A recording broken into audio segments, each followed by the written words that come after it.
Credit card বা loan চান কি না, সেই ফোন যেভাবে আসে একেবারে সেই সুরে। আমি সন্দীপের কাছে আসবো, কি মনে হলো সন্দীপ?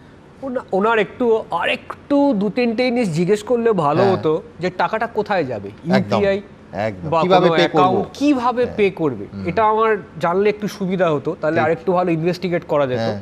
নাম্বার 2, ফোনটা কি হোয়াটসঅ্যাপ বা কোনো ভার্চুয়াল মিডিয়ামে এসছে নাকি কোনো নর্মাল কল এসছে। যদি নর্মাল কল আসে তাহলে খুব ইজিলি ওটাকে বার করে দেওয়া যায় যে কার নাম্বার ওটা। যদি হোয়াটসঅ্যাপে আসে, সেই হোয়াটসঅ্যাপ নাম্বারটা দিলেও কিন্তু ম্যাক্সিমাম ক্ষেত্রে পুলিশ ট্র্যাক করে, বিভিন্ন উপায় আছে। যদি এই ধরনের অ্যাপ, সিগন্যাল বা টেলিগ্রাম বা এই ধরনের ইউজুয়ালি এগুলো হোয়াটসঅ্যাপ থেকে ভার্চুয়াল নাম্বার দিয়ে কল করে, তো সেটাও কিন্তু সম্ভব হয়। এটা কাউন্টার সেটাও তো বাউন্স করানো যায়, করা যায়, কিন্তু আলটিমেটলি কিছু না কিছু ভুল করে, তো নইলে কোনো অপরাধী ধরা পড়তো না।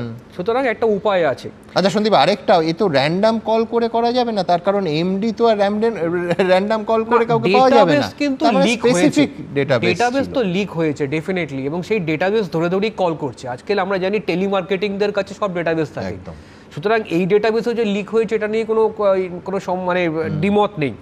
কিন্তু র্যান্ডমলিও করতে পারে, যে তার মধ্যে একটা দুটো মিলে গেল, অতখানি টাকাটা বেরিয়ে গেল, কিন্তু আমার মনে হচ্ছে ডেটাবেস লিক হয়েছে। আরেকটা যেটা আমি ভাবছিলাম, যে এরা একটা কাউন্টার করা যেতে পারে, যে এরাও কিন্তু হয়, যেমন আমি ওনাকে বলছিলাম যে ওনার নাম্বার থেকে কিন্তু ওই নাম্বারে কল করে দেওয়া যায়, এটাও সম্ভব একদম। তখন কিন্তু আরেক বড় কেলেঙ্কারি শুরু হবে, কারণ একজন লোকের নামে দেখাবে যে কলগুলো আসছে। মনে থাকবে প্রায় ধরো আজ থেকে 7 বছর আগে আমরা একটা অ্যাপ দিয়ে আমরা কল স্পুফিং লাইভ ডেমো, আমরা একটা প্রতিবেদন এবিপি আনন্দে দেখিয়েছিলাম, কি অনায়াসে মানে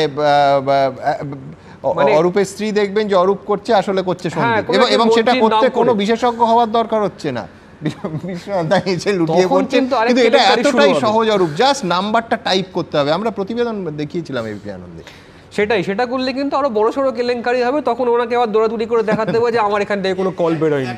আমার বারবার মনে হয় যে আমাদের মানে সরকার, সেটা কেন্দ্র, রাজ্য বা বিভিন্ন রাজ্যের, সেটা হলো তারা কিন্তু আউটসোর্সিং এর উপর জোর দিচ্ছেন। আউটসোর্সিং এ যখন যাচ্ছেন আপনি, আপনার কিন্তু ইন্টিগ্রিটিটা নষ্ট হচ্ছে, একদম ডেটাবেস আপনার শেয়ার করতেই হচ্ছে। মানে আমি বলছি বিশ্বনাথদা, আমাদের যে DPDP, digital personal data protection, সেইটা অনেক দিন ধরে আটকে আছে। ওইটা যদি বেরোয় না, এই সমস্ত সমস্যা কিন্তু অনেকটাই কমে যাবে। কারণ আজকে এত ডেটাবেস লিক হচ্ছে কেন, আমাদের ডিপিডিপি অ্যাক্ট বলছে 250 কোটি টাকা ফাইন। এইটা যতক্ষণ না ইমপ্লিমেন্ট হবে লাইক জিডিপিআর, ততক্ষণ কিন্তু এই ডেটাবেস চারদিকে ঘুরতে থাকবে। ঠিক, আমি